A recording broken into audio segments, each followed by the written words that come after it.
Bonjour à tous, on se retrouve aujourd'hui pour parler un petit peu du Seafrog que j'ai acheté donc pour le GH5. Évidemment, ce que je vais vous présenter correspond aussi pour les Seafrog qui sont destinés à d'autres boîtiers. Donc le Seafrog, c'est un caisson étanche qui permet de mettre son boîtier sous l'eau. Tout l'intérêt, c'est de faire de la photographie sous-marine ou des tournages. Dans mon cas, c'est plutôt des tournages qui se passent donc sous l'eau. J'ai déjà fait une vidéo pour parler un peu de façon globale du Seafrog. Par contre, là, ce que je vais aborder, c'est comment on met sous vide ce caisson étanche. Parce que c'est un élément qui est utile et surtout qui est à acheter en supplément. Alors oui, cette petite pompe de merde que je vais vous présenter dans 5 minutes coûte 100 balles de plus. Donc on parle de cette petite pompe à main là, qui est finalement bien fabriquée. Hein. Je dis que c'est une pompe de merde, effectivement 100 balles, ça me fait un peu chier de payer ça pour ce genre de choses. Mais le fait est que c'est un outil qui est plutôt bien fabriqué.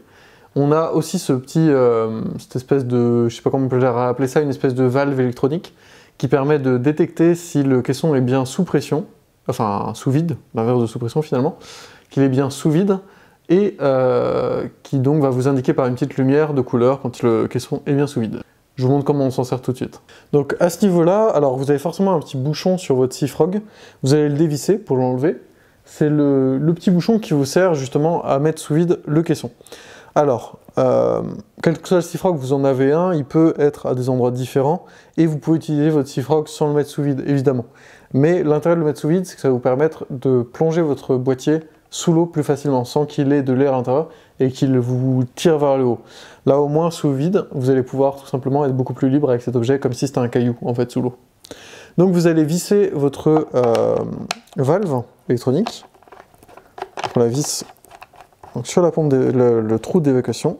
Vous allez prendre la petite pompe à 100 balles, vous la mettez donc au bout, c'est une espèce de truc caoutchouc tout simplement. Donc ensuite, vous allez allumer avec le petit bouton qui se trouve à l'intérieur de la valve, vous allez allumer l'espèce de valve. Donc là vous voyez qu'elle clignote en rouge. C'est pour vous dire que donc, le caisson n'est pas sous vide. Alors évidemment, ça va être un peu plus long que s'il y a le boîtier à l'intérieur du caisson, puisque là, le boîtier est en train de me filmer, donc pour le mettre sous vide, ça va être un peu plus long. Mais vous allez donc mettre ça, comme c'est du caoutchouc, hop, ça va faire étanchéité quand vous aspirez, et vous allez pomper. Alors vous pouvez aller assez vite, hein, parce que ça peut être assez long pour certains boîtiers et certains modèles de Seafrog. Donc vous allez pomper jusqu'à obtenir cette lumière verte là. Vous pompez un petit peu plus, juste pour avoir l'indicateur, pour avoir un peu de marge. Voilà, quand vous enlevez la pompe. Et là, vous voyez que la petite lumière verte, donc elle clignote. C'est pour vous dire que votre caisson est bien sous vide actuellement. Et vous allez laisser ça comme ça, tout simplement. Il ne faut pas éteindre, appuyer sur le bouton sur l'interrupteur pour éteindre votre valve. Sinon, vous allez refaire entrer de l'air dans votre caisson. De même, vous n'allez pas dévisser la valve, vous allez juste lui mettre son bouchon. Donc le bouchon qui correspond à la valve.